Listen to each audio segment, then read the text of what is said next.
Hello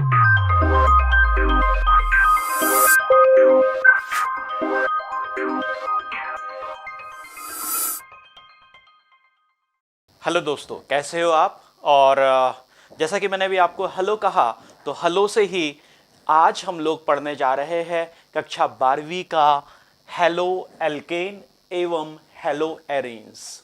जैसा कि आप जानते हैं कि जो कक्षा 12वीं की जो ऑर्गेनिक केमिस्ट्री है वह कक्षा 11वीं की ऑर्गेनिक केमिस्ट्री का एडवांस रूप है। यदि कक्षा 11वीं की ऑर्गेनिक केमिस्ट्री यदि आपने अच्छे से पढ़ी है तो कक्षा 12वीं की ऑर्गेनिक केमिस्ट्री पढ़ना बहुत ही आसान बात हो जाती है और बहुत ही आसानी से आप कक्षा 12वीं की जो ऑर्गेनिक केमिस्ट्री है इसे आप पढ़ सकते हैं, हल कर सकते हैं और अच्छे अंक भी प्राप्त कर सकते हैं। लेकिन यदि आपने कक्षा 11वीं की केमिस्ट्री अच्छे से नहीं भी पढ़ी तो कोई दिक्कत नहीं है, क्योंकि आज हम हेलो एल्केन पढ़ते हुए थोड़ा सा हम लोग कक्षा 11वीं का जो बेस है उसको टच करेंगे। तो यदि हम बात करते हैं हमारा जो आज का अध्याय है कक्षा 12वीं के ऑर्गेनिक केमिस्ट्री का, जिसे हम कहते हैं हेलो एल्केन, तो साधारण तौर पर जो हेलो एल्केन है इसे हम लोग आर एक्स के माध्यम से दर्शाते हैं। जो हेलो एल्केन है उसे हम लोग आर एक्स के माध्यम से दर्शाते हैं, जहां पर जो X है इसे हम लोग क्या कहते हैं, इसे हम लोग हैलोजन कहते हैं। और हम जानते हैं कि आवर्त तालिका में जो हैलोजन परिवार है वह 17वां ग्रुप है ना। यदि हम P ब्लॉक की बात करते हैं तो P ब्लॉक का 5वां ग्रुप है। तो इस तरीके से यदि वो जो 17वां ग्रुप है उसमें जो तत्व है वह तत्व है फ्लोरीन, क्लोरीन, ब्रोमीन और आयोडीन। इसके अलावा एक और तत्व है वो है एस्टेटिन, लेकिन मुख्यतः हम फ्लोरीन, क्लोरीन, ब्रोमीन और आयोडीन का ही साधारण तौर पर हम लोग अध्ययन करते हैं और विशेष परिस्थितियों में ही हम लोग एस्टेटिन का अध्ययन करते हैं। तो इस तरीके से जो हेलो एल्केन है इसका साधारण जो संरचना सूत्र है वह आर एक्स कहलाता है और इस एक्स में है जो X होता है उसे हैलोजन कहेंगे और हैलोजन होता है फ्लोरीन, क्लोरीन, ब्रोमीन और आयोडीन। अब यदि हम लोग यहां पर R की बात करते हैं तो ये जो R है इसे हम लोग एल्किल ग्रुप कहते हैं। इसे हम क्या कहते हैं, इसे हम लोग एल्किल समूह कहते हैं। ये जो RX होता है इसमें से जो R जो होता है उसे हम लोग एल्किल समूह कहते हैं। और साधारण तौर पर जो एल्किल समूह है, एल्किल समूह का संरचना जो सूत्र होता है CnH2n+1 होता है। या यदि मैं दूसरे शब्दों में कहूं कि यदि हम लोग एल्केन में से एक हाइड्रोजन हटा दें, तो यदि हम एल्केन जो है एल्केन में से यदि हम एक हाइड्रोजन को यदि माइनस कर देते हैं, एक हाइड्रोजन को यदि हम लोग हटा देते हैं, तो जो हमारे पास में सूत्र आता है वह एल्किल समूह का सूत्र होता है। एक उदाहरण के माध्यम से मैं समझाता हूं। उदाहरण के तौर पर जो CH4 है, कक्षा 11वीं में आपने पढ़ा है कि CH4 है, इसे हम लोग क्या कहते हैं, CH4 को हम लोग मीथेन कहते हैं। यदि इस मीथेन में से यदि मैंने एक हाइड्रोजन कम कर दिया तो मेरे पास में आता है CH3 बॉन्ड, है ना। तो इस CH3 को हम लोग क्या कहेंगे, इस CH3 को हम लोग कहेंगे मेथिल ग्रुप। जैसे हमने एल्केन इसे मीथेन कहा था, यदि हम इस मीथेन में से एक हाइड्रोजन यदि हटा देते हैं तो जो हमारे पास में जो समूह आता है उसे हम लोग एल्किल समूह कहेंगे। ठीक उसी तरीके से मीथेन में से एक हाइड्रोजन यदि हम हटा देते हैं तो हमारे पास में जो समूह आएगा उसे हम लोग कहेंगे मेथिल समूह। तो इस तरीके से जो है यहां पर आर जो है, आर क्या है, आर एल्किल ग्रुप कहलाता है। और इस तरीके से एल्किल से ही जो है हेलो एल्कीन बनता है। लेकिन यहां पर हम लोग हेलो एल्केन या हेलो एल्कीन या हेलो एरिन की तरफ आगे बढ़े उसके पहले यहां पर जो है हम लोग पहले कुछ बेसिक चीजों को हम लोग पढ़ ले। जैसा मैंने अभी आपको कहा कि कक्षा 12वीं को पढ़ने के लिए कक्षा 11वीं का अच्छे से अध्ययन करा होना बहुत जरूरी है, क्योंकि यदि कक्षा 11वीं का अध्ययन यदि आपने अच्छे से किया है तो कक्षा 12वीं आपके लिए बहुत ही आसान हो जाती है। और वैसे भी कहा गया है, हमेशा से ही कहा जाता है कि कक्षा 9वीं टफ होती है कक्षा 10वीं की तुलना में। यदि कक्षा 9वीं यदि आपने अच्छे से पढ़ी है तो कक्षा 10वीं में अच्छे अंक प्राप्त करना आसान हो जाता है। और उसी तरीके से कहा जाता है कि यदि कक्षा 11वीं की पढ़ाई यदि आपने अच्छे से की है तो कक्षा 12वीं में अच्छे अंक प्राप्त करना बहुत ही आसान हो जाता है, क्योंकि कहीं ना कहीं जो बेस या जिसे हम आधार कहते हैं वह कक्षा 11वीं में ही होता है। और यदि आपने ठीक से नहीं पढ़ पाए किसी कारण से तो भी आपको चिंता करने की जरूरत नहीं है, क्योंकि इस अध्याय की शुरुआत में हम लोग जो कुछ बेसिक जो चीजें हैं जिसे आपको कक्षा 11वीं में अच्छे से पढ़ना चाहिए था या आपने पढ़ी होगी, उसको हम लोग थोड़ा थोड़ा टच करते हुए आगे बढ़ेंगे, ताकि यदि आप में से कुछ लोगों ने अच्छे से अध्ययन नहीं किया है या कहीं कोई कंफ्यूजन है तो वो यहां पर दूर होते चलेगा। तो अभी हमने देखा कि ये जो R जो है यह एल्किल समूह है, इसे हम क्या कहते हैं, इसे हम लोग एल्किल समूह कहते हैं। और ये जो एल्किल समूह है, एल्किल समूह साधारणतः यदि हम देखें तो यदि हम CH3 की बात करें तो इसे हम लोग मैथिल समूह कहेंगे, इसे हम कहेंगे मैथिल समूह। यदि हम C2H5 की बात करते हैं तो इसे हम लोग एथिल समूह कहेंगे। और इसी तरीके से जैसे जैसे हम इसमें जो है होमोलॉगस जो समूह है वह जोड़ते चले जाएंगे तो यहां पर इसकी जो श्रृंखला है वह उसका विस्तार होते चले जाएगा। तो यहां पर यह जो मैथिल या एथिल समूह है, यदि आप इसे ध्यान से यदि देखें तो इसमें दो तत्व है, इसमें दो तत्व है, पहला है हाइड्रोजन और दूसरा है कार्बन। चूंकि यह यौगिक कार्बन और हाइड्रोजन से बनते हैं, इसीलिए इन यौगिकों को, ये जो मैथिल या एथिल जो समूह है या एल्किल समूह है, यह मुख्यतः हाइड्रोजन और कार्बनों से बनते हैं, हाइड्रोजन एवं कार्बन से बनते हैं। इसीलिए जो है हाइड्रोजन और कार्बन के यौगिकों को हम लोग हाइड्रोकार्बन कहते हैं। इन्हें हम क्या कहते हैं, इन्हें हम लोग हाइड्रोकार्बन कहते हैं। ठीक है, तो हाइड्रोकार्बन क्या है इसे आपने कक्षा 11वीं में पढ़ा होगा, लेकिन नहीं भी पढ़ा होगा तो थोड़ा सा मैं आपको यहां पर जरूर मैं बताऊंगा कि हाइड्रोकार्बन क्या है। हाइड्रोजन और एवं कार्बन से बने हुए जो यौगिक होते हैं उन्हें हम लोग हाइड्रोकार्बन कहते हैं। अब यहां पर हाइड्रोकार्बन को यदि हम लोग ध्यान से देखें तो यहां पर हाइड्रोकार्बन में दो तत्व है, एक है हाइड्रोजन और दूसरा है कार्बन।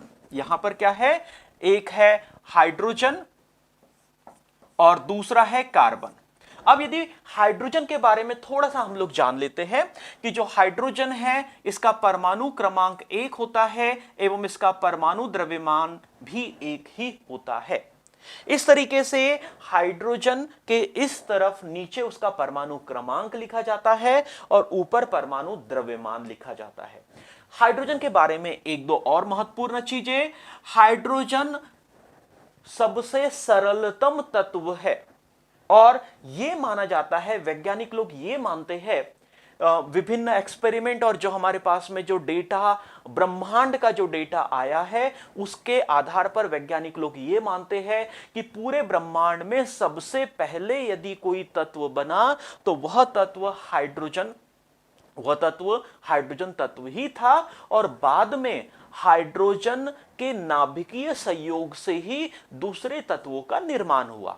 तो आप में से जिन लोगों ने जो है नाभिकीय अभिक्रिया पढ़ी होगी, जिसको न्यूक्लियर रिएक्शन कहते हैं, यदि वो आपने पढ़ा होगा तो उसमें कहीं ना कहीं आपने ये जरूर पढ़ा होगा।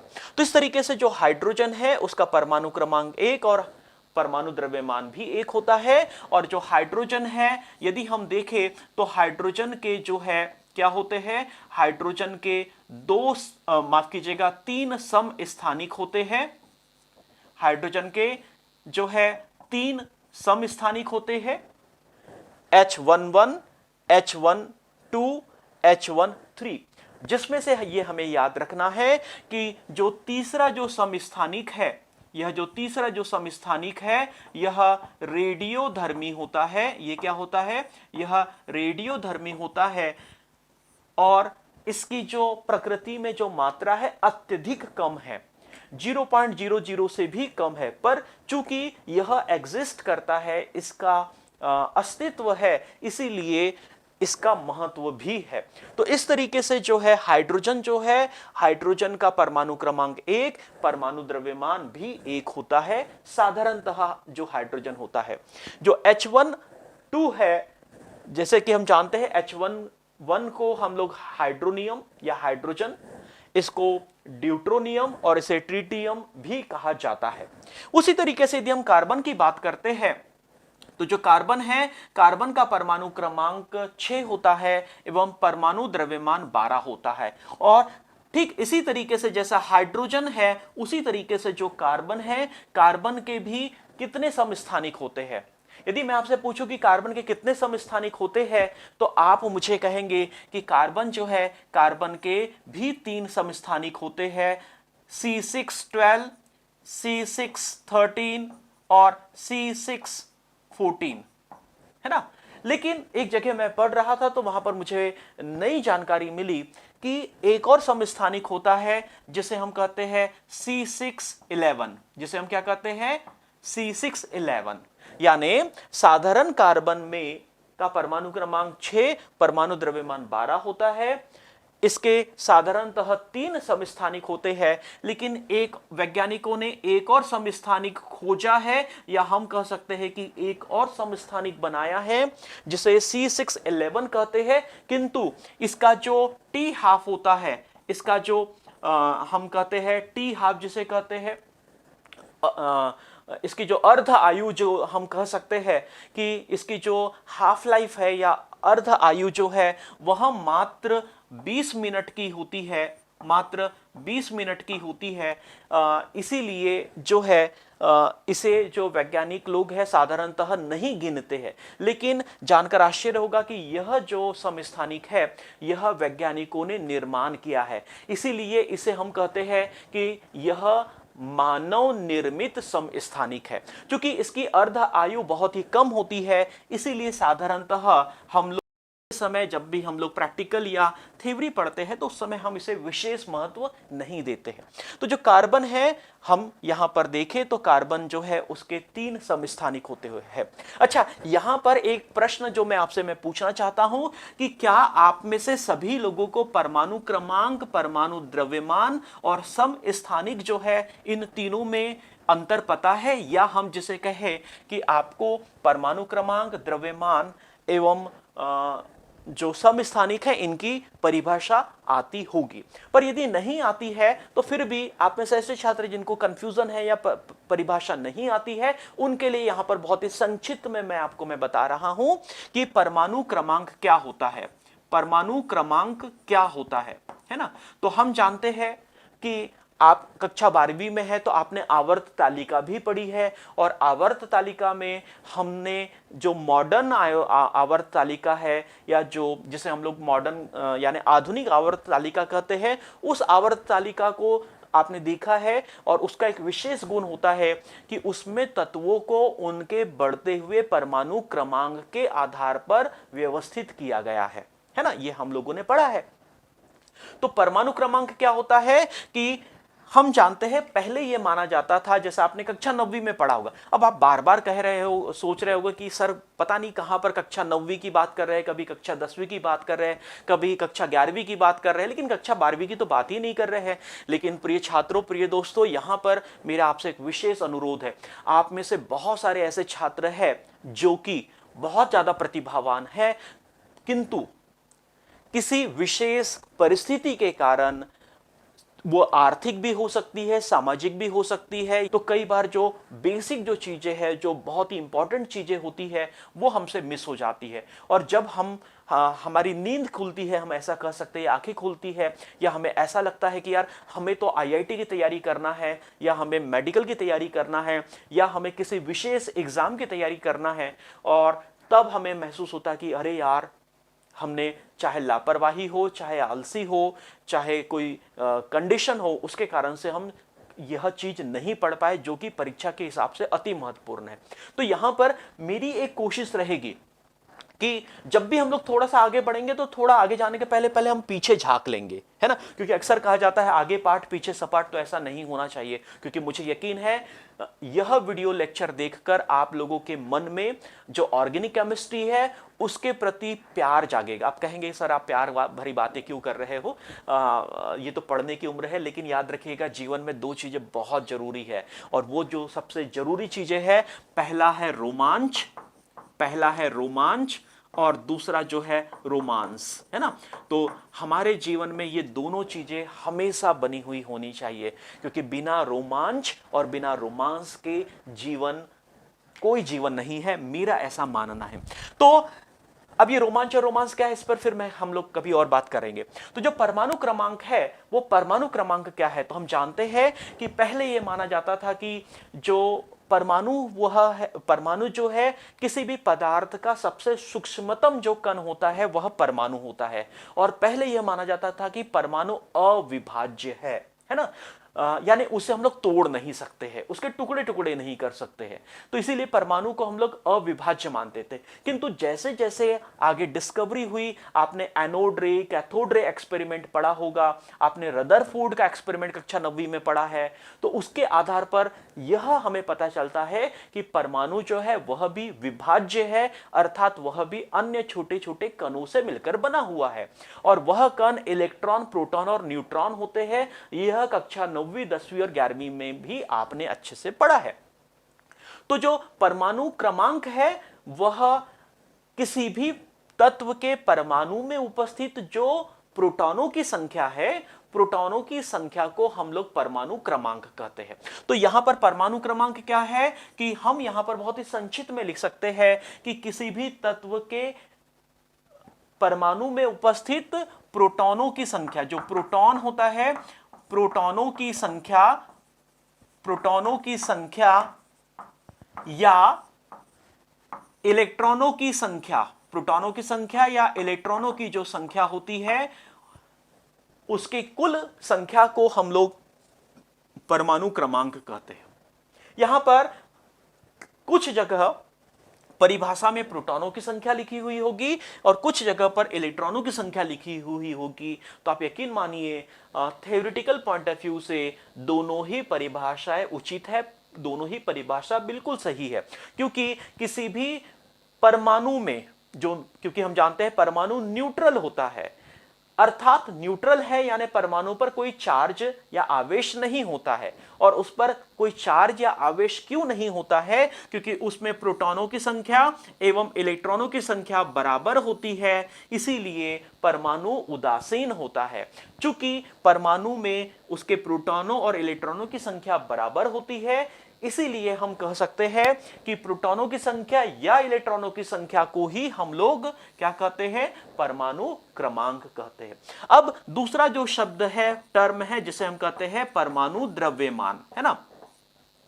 तो यहां पर जो परमाणु द्रव्यमान है वह क्या होता है, हम जानते हैं कि परमाणु में एक और कण होता है और उस कण को हम लोग कहते हैं न्यूट्रॉन। उसे हम क्या कहते हैं, उसे हम लोग न्यूट्रॉन कहते हैं, है ना।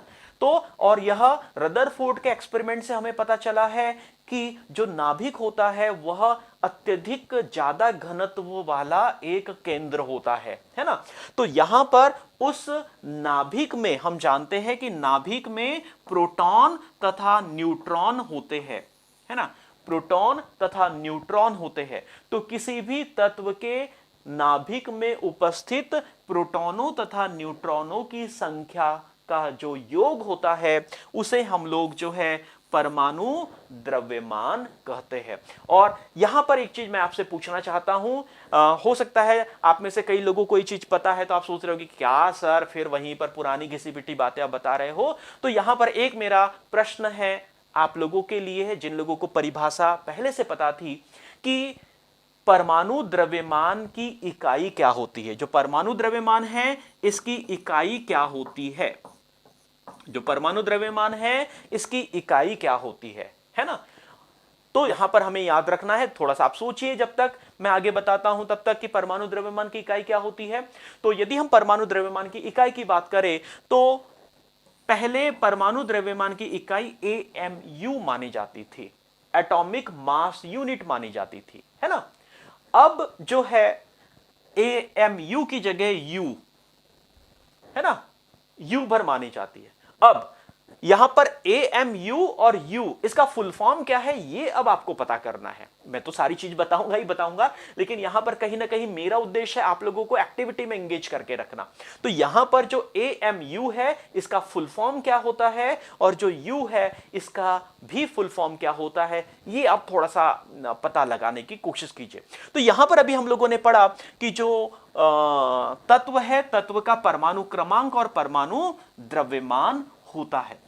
तो ठीक इसी तरीके से यदि हम लोग कार्बन की यदि हम लोग बात कर रहे हैं तो जो कार्बन है, कार्बन का परमाणु क्रमांक 6 होता है तथा कार्बन का परमाणु द्रव्यमान, कार्बन का परमाणु द्रव्यमान 12 होता है। अब यहां पर यदि हम इस कार्बन का इलेक्ट्रॉनिक कॉन्फ़िगरेशन लिखने की कोशिश करें तो कार्बन का जो इलेक्ट्रॉनिक कॉन्फ़िगरेशन होता है वह होता है 2,4 और इसके बाहरी कक्ष में 4 इलेक्ट्रॉन होते हैं।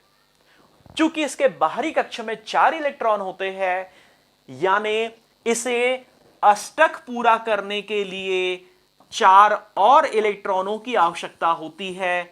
अर्थात कार्बन जो है इसकी जो वैलेंसी यानी कार्बन की जो संयोजकता है वह भी 4 होती है। कार्बन की जो संयोजकता होती है वह भी 4 होती है और इसी 4 संख्या के कारण आपको जानकर आश्चर्य होगा कि इस ऑर्गेनिक केमिस्ट्री का निर्माण हुआ। जो कार्बन है, आपने पढ़ा है कि कार्बन जो है बाकी सारे तत्वों से सबसे अलग तत्व है। और क्यों अलग है? क्योंकि इसके यौगिकों की संख्या असंख्य है। वर्तमान में करीब करीब यह माना जाता है एक औसतन की करीब करीब जो है 30 मिलियन कार्बन यौगिक हमारे पास में ज्ञात है। और यह माना जाता है कि सालाना हजारों लाखों नए कार्बन के यौगिक खोजे जा रहे हैं, बनाए जा रहे हैं। और इतने अधिक कार्बन की संख्या, कार्बन के यौगिकों की संख्या के पीछे यदि हम कारण देखते हैं तो केवल 2 कारण हमें समझ में आते हैं, जिसे आपने कक्षा 10वीं में भी पढ़ा होगा, जिसे आपने कक्षा 11वीं में भी पढ़ा है। क्या? पहला कि कार्बन की संयोजकता 4 होती है, जिसे हम कहते हैं चतुर संयोजकता, कि कार्बन की संयोजकता 4 होती है, यानी जिसे चतुर संयोजकता कहते हैं। और दूसरा जो गुण है वह है श्रृंखलन। दूसरा जो गुण है वह है श्रृंखलन। और श्रृंखलन क्या होता है आप जानते हैं क्या? कि कार्बन दूसरे कार्बन परमाणु से मिलकर एक लंबी श्रृंखला का निर्माण करता है। इन्हीं 2 गुणों के कारण, यानी कार्बन की चतुर संयोजकता और श्रृंखलन के गुण के कारण ही आप लोगों को ऑर्गेनिक केमिस्ट्री पढ़ना पड़ रहा है, या मुझे ऑर्गेनिक केमिस्ट्री अलग से पढ़ाना पड़ रहा है ना। तो यहीं से ऑर्गेनिक केमिस्ट्री की शुरुआत होती है। किन गुणों के कारण? कार्बन के इन 2 गुणों के कारण।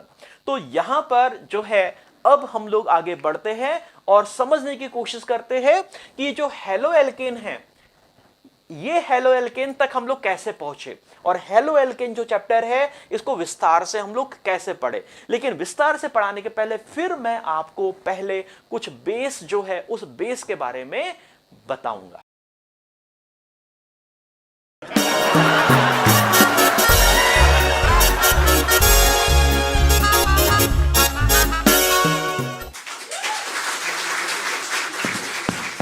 अरे बड़े, तू इतनी टेंशन में क्यों है? कुछ नहीं यार, टीचर ने 15 फलों के नाम लिखने को बोला है। बस इतनी सी बात, मैं बताता हूँ ना तेरे को। तुझे पता है 15 फलों के नाम? हाँ बड़े, मालूम है मुझे। सुन, आम, केला, अमरूद। 3 हो गए और 12 फलों के नाम तो बता। ऐसा कर, 1 दर्जन केले और लिख लेना। अबे मस्ती कम कर, स्टेप पे पढ़ाई कर।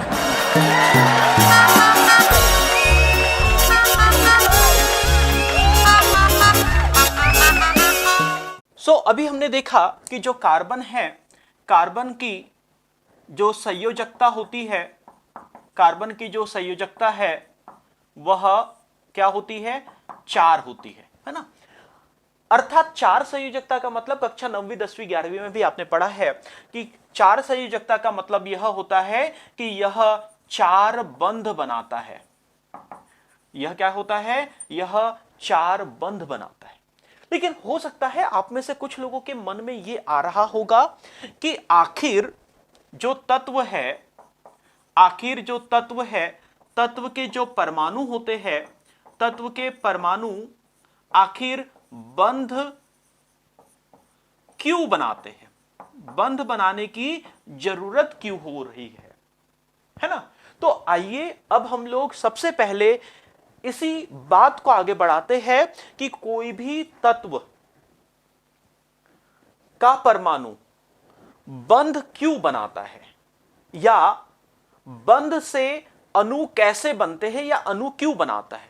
और ये हम कक्षा 11वीं या 9वीं का नहीं पढ़ रहे। यहां पर यदि आप यहां पर RX का यानी हेलो एल्केन का यदि संरचना देखें तो यहां पर भी एल्किल और हेलोजन के बीच में बंध बना हुआ है।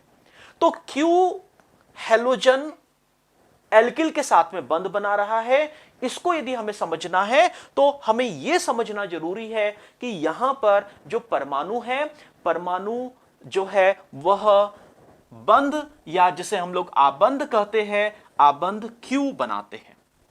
तो हम जानते हैं कि जो आबंध है, आबंध क्या है या क्यों बनाते हैं, अभी हम लोग पहले इस बात को समझने की कोशिश कर रहे हैं। हम जानते हैं कि तत्व होते हैं, तत्व का जो सूक्ष्मतम रूप होता है वह परमाणु होता है, और परमाणु की संरचना की यदि हम लोग बात करें तो परमाणु की संरचना में इलेक्ट्रॉन होते हैं, और यह जो इलेक्ट्रॉन होते हैं यह परमाणु की जो बाह्य कक्षा है, जिसे हम लोग ऑर्बिटल भी कहते हैं, जिसे हम लोग शेल भी कहते हैं, जिसे हम लोग ऑर्बिटल भी कहते हैं, है ना, या बाह्य कक्षा भी कहते हैं, इसमें रहते हैं।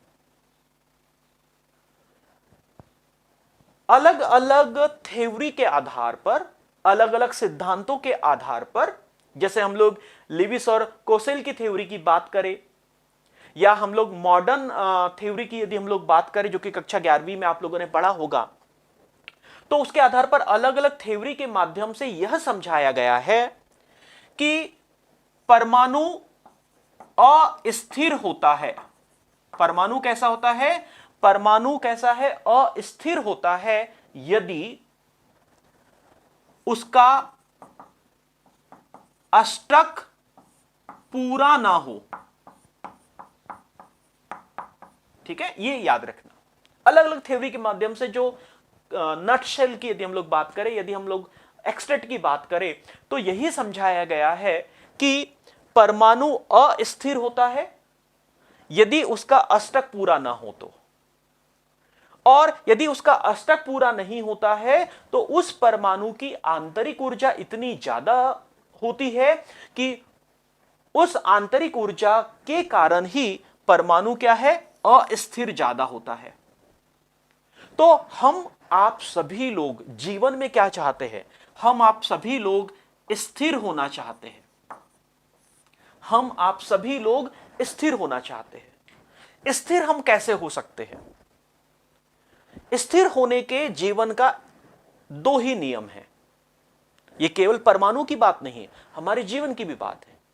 हम में से कुछ लोग त्याग करके स्थिर होना चाहते हैं, हम लोग कुछ चीजों को छोड़कर स्थिर होना चाहते हैं, और कुछ चीजों को पाकर स्थिर होना चाहते हैं।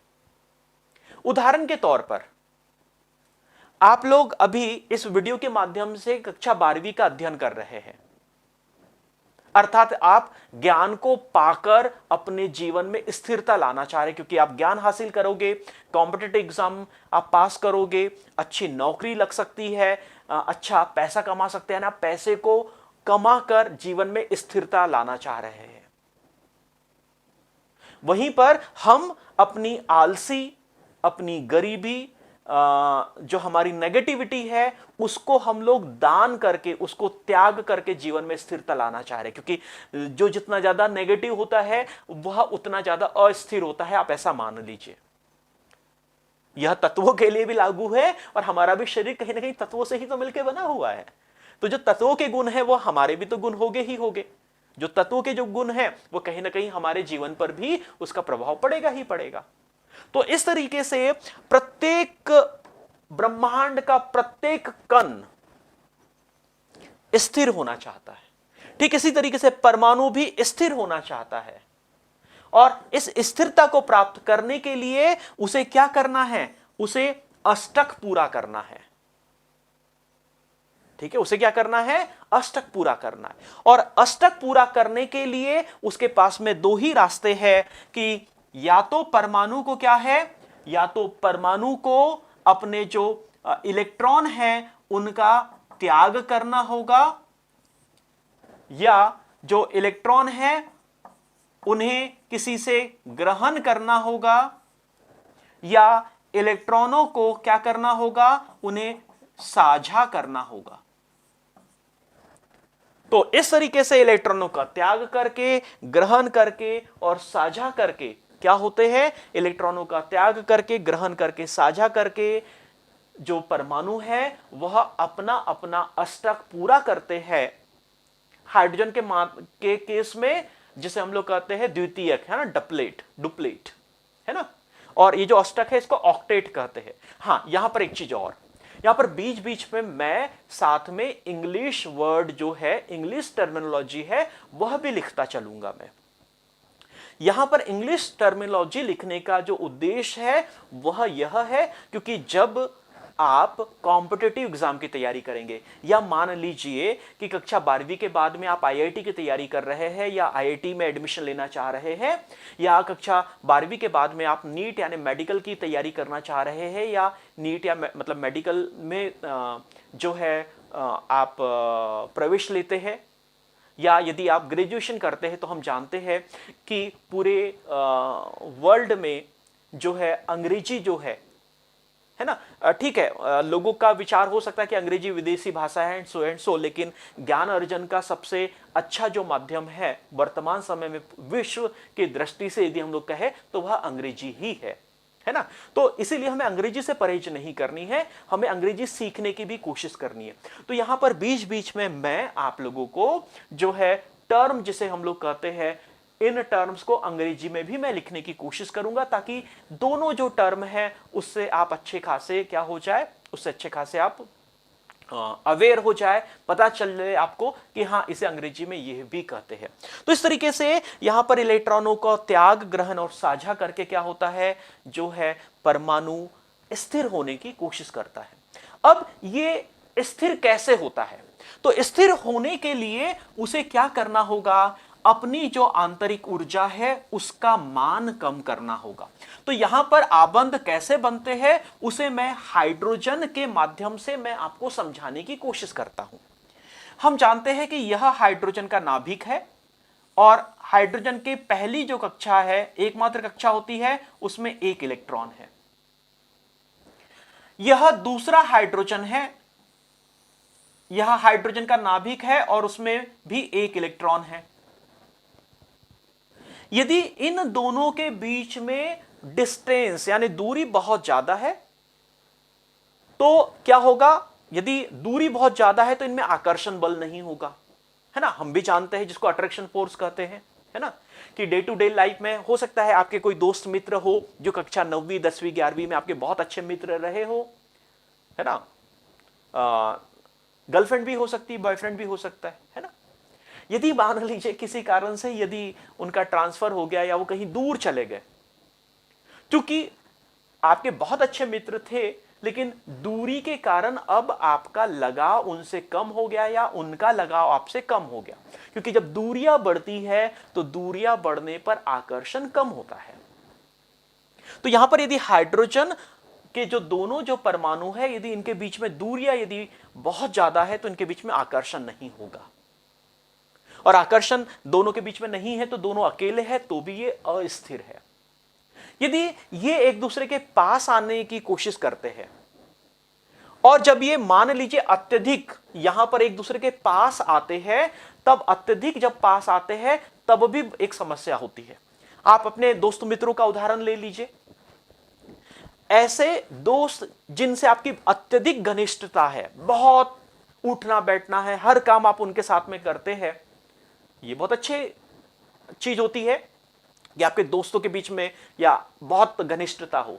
लेकिन कई बार जरूरत से ज्यादा नजदीकियां जब बढ़ती है तब हमें एक दूसरे की कमियां पता चलती है, और कई बार ऐसा होता है कि हम खूबियों से ज्यादा कमियां देखना चालू कर देते हैं, और कमियों के कारण भी आकर्षण जो है, कमियों का पता चलने के बाद में जो आकर्षण है वह फिर से कम होना चालू हो जाता है।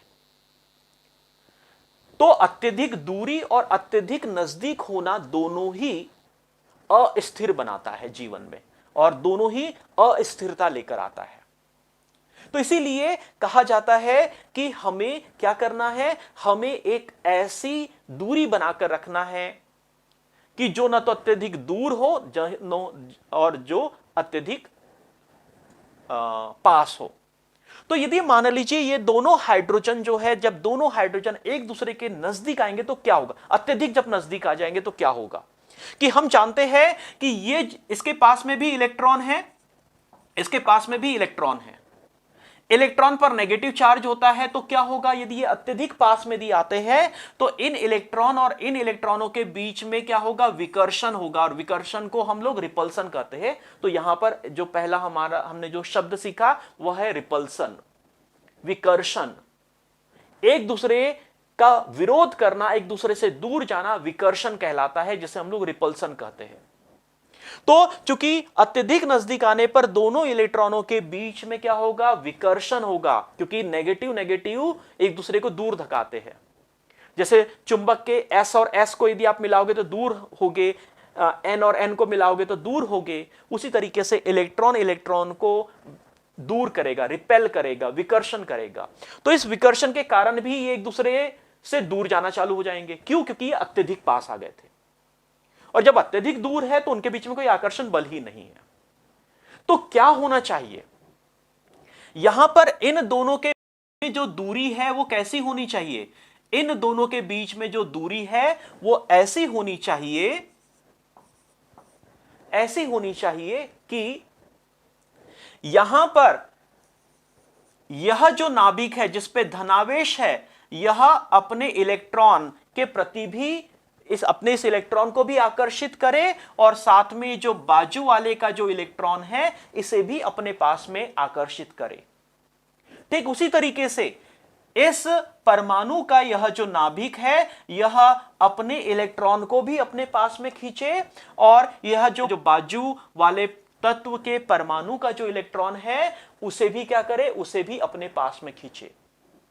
तो इस तरीके से जब अत्यधिक दूरी होती है या बहुत पास में होते हैं, तब क्या होगा, तत्वों के परमाणु के बीच में आकर्षण नहीं होता। जब ये उचित दूरी पर हो, जिसे हम लोग ऑप्टिमम डिस्टेंस कहते हैं,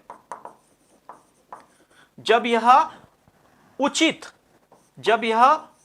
दूरी पर होते हैं, जिसे हम लोग ऑप्टिमम डिस्टेंस कहते हैं, तब ही इनके बीच में आकर्षण प्रबल होगा, और जब आकर्षण प्रबल होगा तो यह एक दूसरे के पास में बने रहेंगे, और जब आकर्षण प्रबल होगा, उसमें कोई विकर्षण नहीं है, तब यहां पर इनकी जो ऊर्जा का जो मान होता है, इस ऊर्जा का जो मान होता है, यह ऊर्जा का मान मिनिमम होता है, न्यूनतम होता है, और जब ऊर्जा का मान न्यूनतम होता है तो न्यूनतम ऊर्जा का मान ही हमें स्थिरता प्रदान करता है।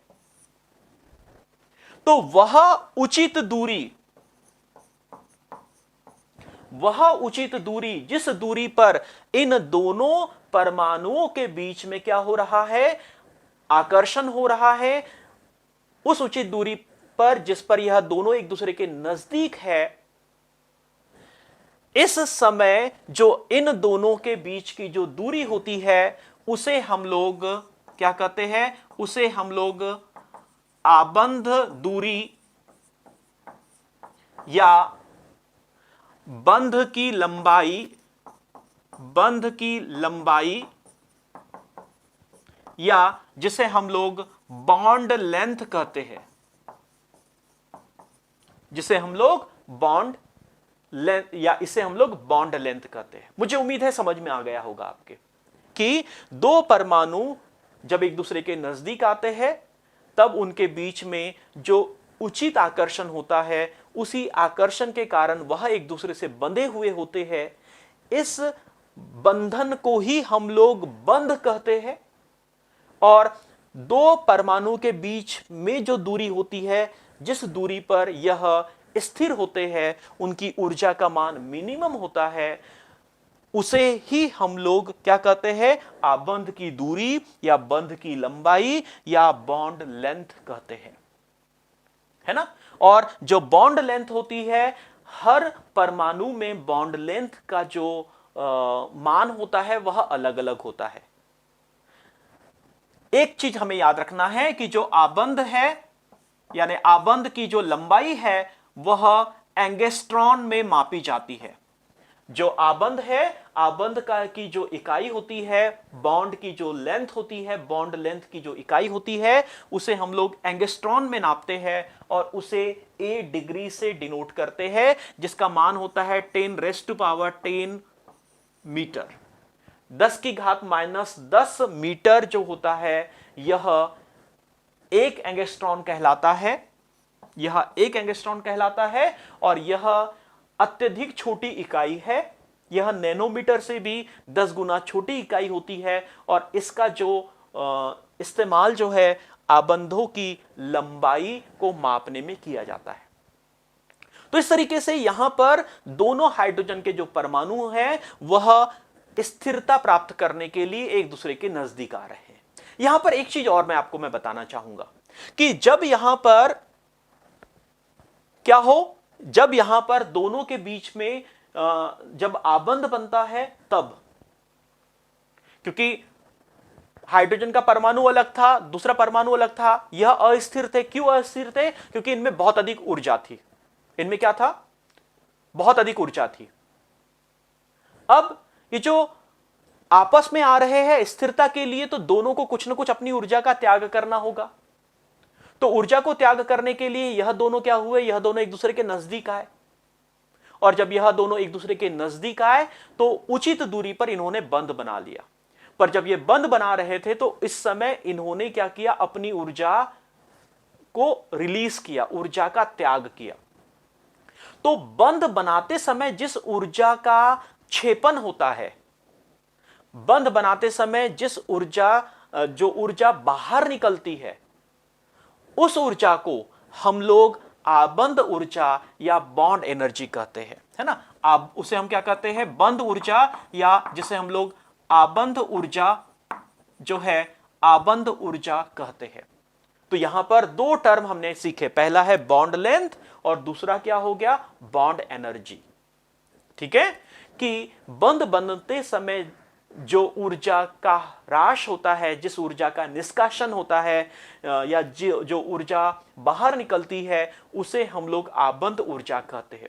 इसी के विपरीत इसे एक तरीके से और समझा जाता है कि यहां पर यदि हाइड्रोजन और हाइड्रोजन ने मिलकर यदि हाइड्रोजन का अणु बना लिया है तो यह हाइड्रोजन के अणु की संरचना H बॉन्ड H है। तो यह भी कहा जाता है कि इस हाइड्रोजन और हाइड्रोजन के बीच के इस बॉन्ड को, इस बंध को तोड़ने के लिए जिस ऊर्जा की आवश्यकता होती है उसे भी हम लोग आबंध ऊर्जा कहते हैं।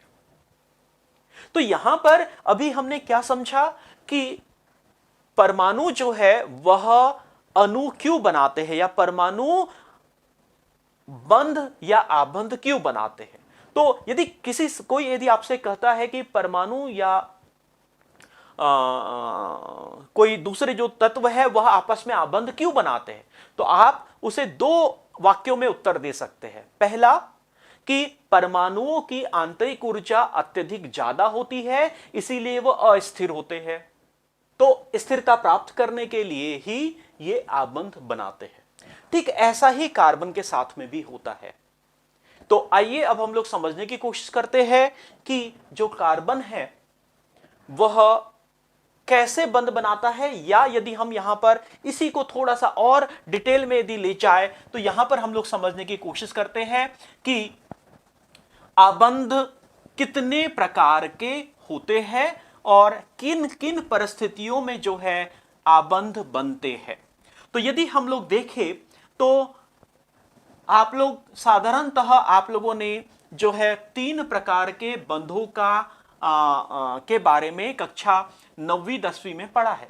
लेकिन जब आपने कक्षा 11वीं में पढ़ा होगा तब आपने देखा होगा कि जो आबंध है, जो आबंध वह 5 प्रकार के होते हैं। आबंधों के जो प्रकार है साधारणतः हम लोग 5 प्रकार के आबंध मानते हैं। जैसा सबसे कॉमन जो है उसे हम लोग कहते हैं आयनिक आबंध। उन्हें हम क्या कहते हैं? उन्हें हम लोग आयनिक आबंध कहते हैं।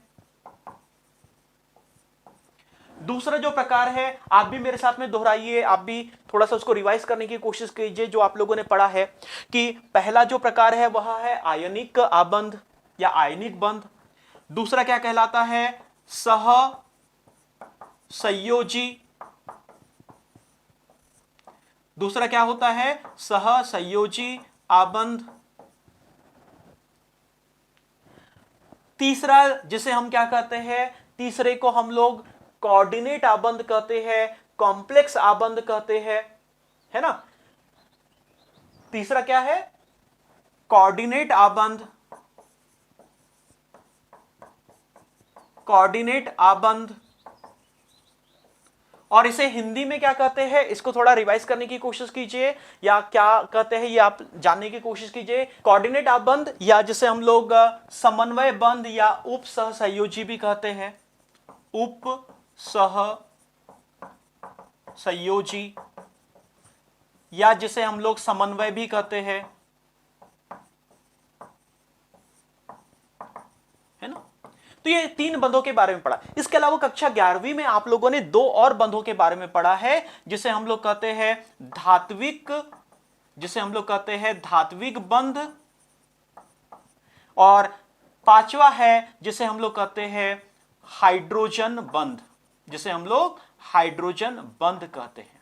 यहां पर मैं साथ में अंग्रेजी में भी नाम मैं लिख देता ताकि जब हम लोग बातें करेंगे, हम लोग पढ़ेंगे तो कई बार मुंह से जो है अंग्रेजी में भी निकल जाता है तो आपको कंफ्यूजन ना हो। तो जैसे आयनिक आबंध है इसे हम लोग आयोनिक बॉन्ड भी कहते हैं, इसे हम लोग आयोनिक बॉन्ड कहते हैं। सहसंयोजी को हम लोग जो है कोवैलेंट बॉन्ड कहते हैं। यहां पर जो कोऑर्डिनेट आबंध है, उप सहसंयोजी या समन्वय बंध है, इन्हें कोऑर्डिनेट बॉन्ड भी कहते हैं। धात्विक बंध को हम लोग जो है मेटेलिक, इन्हें हम लोग मेटेलिक बॉन्ड कहते हैं, और जो हाइड्रोजन बॉन्ड है उसे हाइड्रोजन बॉन्ड के नाम से ही जाना जाता है। तो यहां पर बहुत ही संक्षिप्त में, चूंकि आप लोगों ने इसे पढ़ा है, आप लोग अच्छे से जानते हैं, पर फिर भी यहां पर मेरी एक छोटी सी कोशिश रहेगी कि बहुत ही संक्षिप्त में मैं आयनिक आबंध जो है इन्हें मैं थोड़ा सा जो है संक्षिप्त में मैं बता देता हूं। उसके बाद में सहसंयोजी जब आबंध कोवैलेंट बॉन्ड पढ़ेंगे कार्बन, तो यहां पर हमें थोड़ा सा जो है थोड़ा सा लंबा हमें पढ़ना होगा।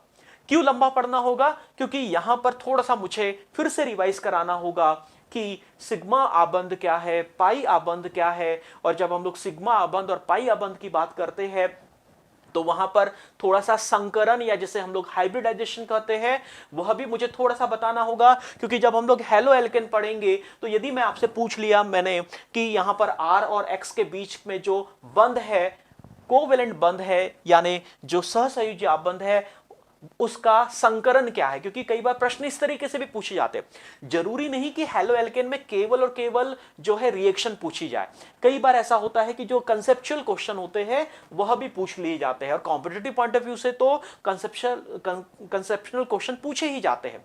तो इस तरीके से जो है हम लोग इन आबंधों के प्रकार को थोड़ा सा विस्तार से पढ़ने की कोशिश करेंगे। लेकिन यहां पर एक चीज मैं बता दूं कि जो लोग हेलो एल्केन पढ़ने के लिए बैठे हैं तो प्लीज निराश मत होइए, क्योंकि यह मैं आप लोगों के फायदे के लिए ही मैं पढ़ा रहा हूं। चाहता तो मैं सीधे हेलो एल्केन पर जंप कर जाता, लेकिन आप भी जानते हैं कि मुझे आपको बिल्कुल नीचे के पादान से ऊपर तक ले जाना है। यदि मैंने आधे से यदि चालू किया पढ़ाना या डायरेक्ट हेलो एल्केन से पढ़ाना यदि मैंने चालू किया तो बहुत सारे डाउट जो है वो क्लियर नहीं हो गया और मुझे बीच बीच में उन्हें पढ़ाना होगा। तो आइए सबसे पहले हम लोग बहुत ही संक्षिप्त में समझने की कोशिश करते हैं कि जो आयनिक आबंध है वह क्या है। आयनिक आबंध हम जानते हैं कि जो तत्व है, तत्व परमाणु से मिलकर बने होते हैं और जब हम लोग परमाणु में उपस्थित इलेक्ट्रॉनों का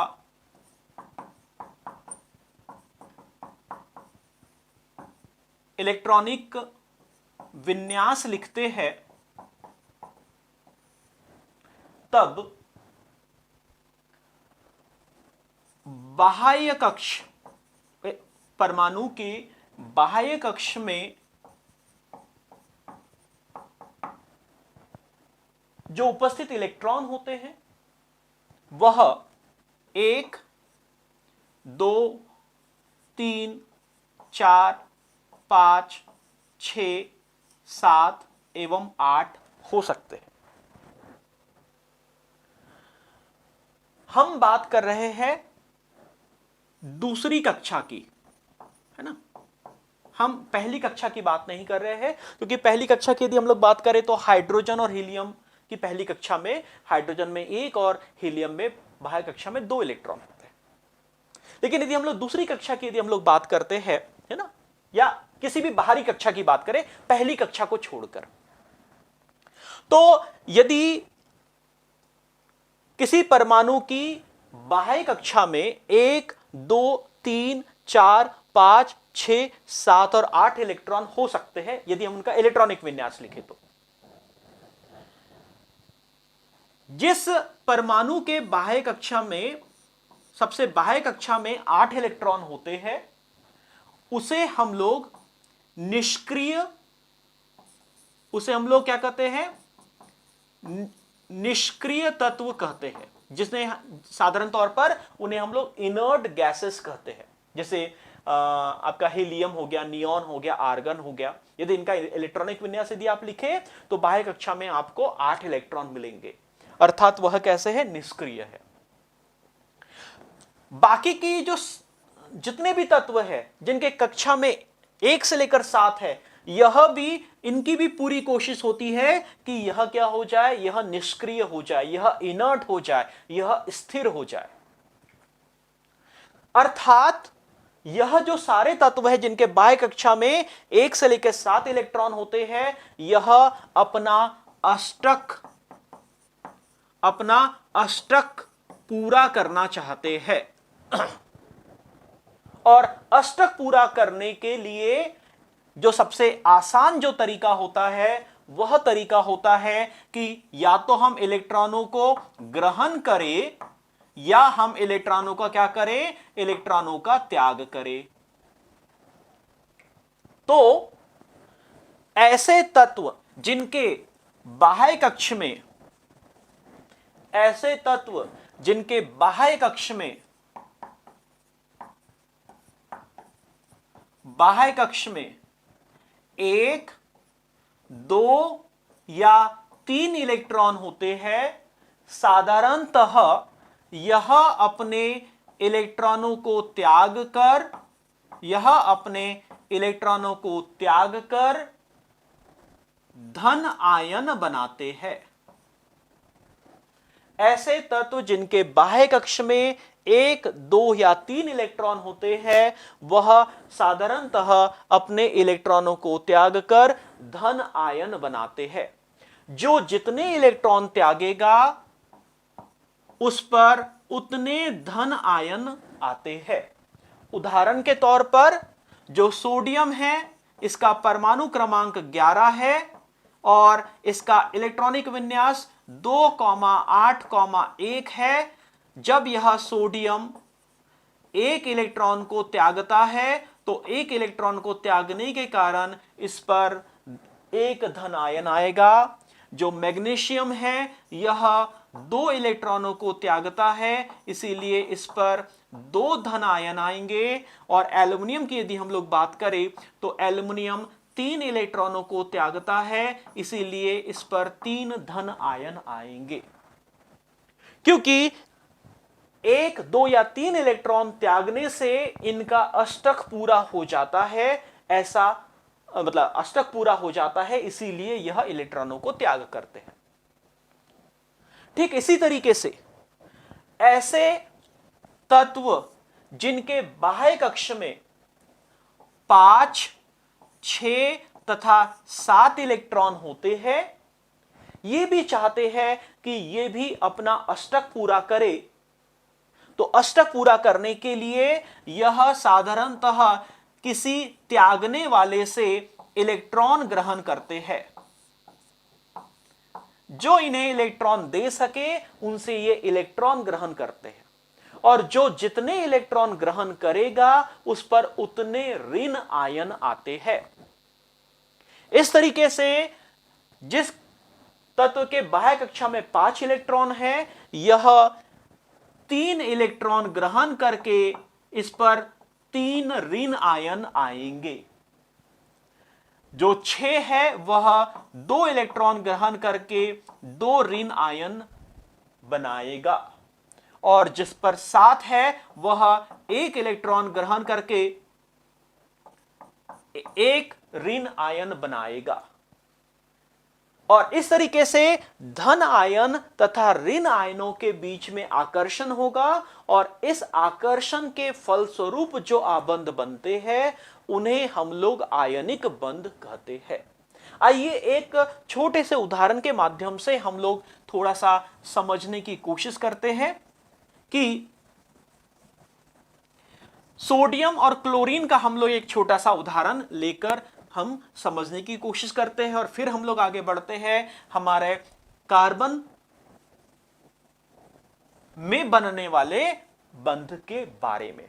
तो यदि हम यहां पर सोडियम का उदाहरण देखें तो सोडियम के बाह्य कक्ष में इसका इलेक्ट्रॉनिक विन्यास 2,8,1 होता है। यह जो है सोडियम 1 इलेक्ट्रॉन त्यागता है, और 1 इलेक्ट्रॉन के त्यागने से यह सोडियम धन आयन बनाता है। धन आवेशित आयन को हम लोग केटायन भी कहते हैं, याद रखिएगा। धन आवेशित आयन जो होते हैं उन्हें हम लोग केटायन भी कहते हैं। उसी तरीके से यदि हम लोग क्लोरीन का उदाहरण लें तो क्लोरीन का इलेक्ट्रॉनिक विन्यास 2,8,7 होता है, अर्थात इसे 1 इलेक्ट्रॉन की आवश्यकता होती है अष्टक पूरा करने के लिए। तो यह जो क्लोरीन है, यह क्लोरीन सोडियम से 1 इलेक्ट्रॉन ग्रहण करके क्लोरीन ऋण आयन बनाता है। और इस तरीके से क्लोरीन और जो सोडियम है, सोडियम पर धन आवेश है, क्लोरीन पे ऋण आवेश है। इस तरीके से सोडियम धन आवेशित और क्लोरीन ऋण आवेशित मिलकर सोडियम क्लोराइड बनाते हैं। क्योंकि क्लोरीन पर ऋण आवेश है तो ऋण आवेशित आयन को हम लोग जो है एनायन भी कहते हैं, है ना। और याद रखने का बहुत ही सरल सा तरीका मैं बता रहा हूं, केटायन का टी बड़ा कर दो आप इस तरीके से। केटायन का टी यदि मैंने बड़ा कर दिया तो प्लस दिख रहा है, यानी केटायन पर धन आवेश होता है। और एनायन की बात करें तो यहां पर यदि हम देखें तो ए के बाद में यहां पर एन है, और एन का मतलब नेगेटिव, ऐसा आप याद रख सकते हो। तो केटायन पर धनावेश तो एनायन पर क्या होगा, ऋण आवेश होगा। ये याद करने के तरीके हैं। तो इस तरीके से आयनिक बंध बनते। चूंकि यहां पर यह जो आबंध होता है इसमें चार्ज इन्वॉल्व होते हैं, इनमें आयन इन्वॉल्व होते हैं। धन और ऋण आवेशों के यानी आयनों के कारण यह बंध बनता है, इसीलिए इन्हें हम लोग आयनिक बंध कहते हैं। तथा ये जो यौगिकों का जो निर्माण होता है, इन यौगिकों को हम लोग आयनिक यौगिक कहते हैं। और चूंकि आयनिक यौगिक जो होते हैं, यह यानी जो आयनिक बंध होते हैं, यह अत्यंत आप कहना चाहिए प्रबल या अत्यंत, जिसको हम लोग स्ट्रांग कहते हैं, है ना, बहुत ही स्ट्रांग, अत्यंत प्रबल आकर्षण के कारण यह बंध बनते हैं। इसीलिए जो आयनिक यौगिक होते हैं, यह मतलब इनके बीच में बनने वाले जो बंध होते हैं वह अत्यधिक प्रबल बंध होते हैं, तथा इसी प्रबल बंधों के कारण इन बंध को तोड़ने के लिए हमें अत्यधिक ऊर्जा की आवश्यकता होती है। और यही कारण है कि आयनिक यौगिकों का जो गलनांक या द्रवनांक होता है, वह ऑर्गेनिक यौगिकों की तुलना में अत्यधिक ऊंचा होता है ना। और यही कारण है कि आपने देखा होगा कि उदाहरण के तौर पर सोडियम क्लोराइड के बारे में यदि हम लोग बात करें, तो केक बनाने के लिए इलेक्ट्रिकल अवन की जरूरत होती है। लेकिन यदि नहीं भी है तो YouTube पे बहुत सारी चीजें हैं जिसके माध्यम से हमें ये समझ में आता है कि जो कुकर है, कुकर में भी हम लोग केक बना सकते हैं। और केक बनाने के लिए आपने देखा होगा घरों में कि कुकर की निचली परत पर मतलब कुकर के अंदर जो है ढेर सारा नमक की एक परत बना दी गई थी, है ना। और उस नमक की परत को गर्म करके उसके माध्यम से हम लोग केक बनाते हैं। तो जो तापमान है, वहां का तापमान 200 डिग्री, 300 डिग्री, 350 डिग्री तक भी पहुंच जाता है। लेकिन आपने देखा होगा कि उस तापमान पर नमक नहीं पिघलता। यदि आप एक चम्मच ले, चम्मच में नमक ले, और नमक को यदि जो गैस है, गैस के ऊपर यदि आप गर्म करें, तो जो गैस की जो फ्लेम होती है ना, उस फ्लेम का जो ऊपर का जो तापमान होता है, वह करीब करीब 600 डिग्री सेल्सियस के आसपास होता है। तो उस 600 डिग्री सेल्सियस पर भी आप देखोगे कि नमक जो है ना, नमक नहीं पिघलता। अर्थात नमक क्यों नहीं पिघलता? क्योंकि नमक क्या है? नमक आयनिक यौगिक है। आयनिक यौगिकों में आयनिक बंध अत्यंत प्रबल होते हैं, जिन्हें तोड़ने के लिए अत्यधिक ऊर्जा की आवश्यकता होती है। यानी इनकी जो बॉन्ड एनर्जी है वह अत्यधिक होती है। इसीलिए साधारण तापमान पर यह नहीं है। इनका गलनांक यानी मेल्टिंग पॉइंट, द्रवनांक यानी गलना द्रवनांक एक ही है ना। तो जो गलनांक, द्रवनांक या मेल्टिंग पॉइंट तथा बॉइलिंग पॉइंट जो होता है, क्वथनांक है ना, बॉइलिंग पॉइंट यानी क्वथनांक, वह क्या होता है? अत्यधिक ऊंचा होता है, अत्यधिक ज्यादा होता है। तो इस तरीके से आयनिक बंध के बारे में आप लोग इनऑर्गेनिक केमिस्ट्री में और फिजिकल केमिस्ट्री में बहुत ही डिटेल में आप पढ़ोगे। क्योंकि यहां पर मुझे कोरिलेट करना था, तो इसीलिए मैंने यहां पर कुछ चीजें आपको बताई। आइए अब हम लोग बढ़ते हैं हमारे कोवेलेंट आबंध, जिसको हम लोग सह संयोजी आबंध कहते हैं। क्योंकि पूरी केमिस्ट्री यानी पूरी जो ऑर्गेनिक केमिस्ट्री, उस ऑर्गेनिक केमिस्ट्री का आधार ही कोवेलेंट बॉन्ड है। तो आइए अब हम लोग आगे पढ़ते हैं कि कोवेलेंट बॉन्ड क्या होता है।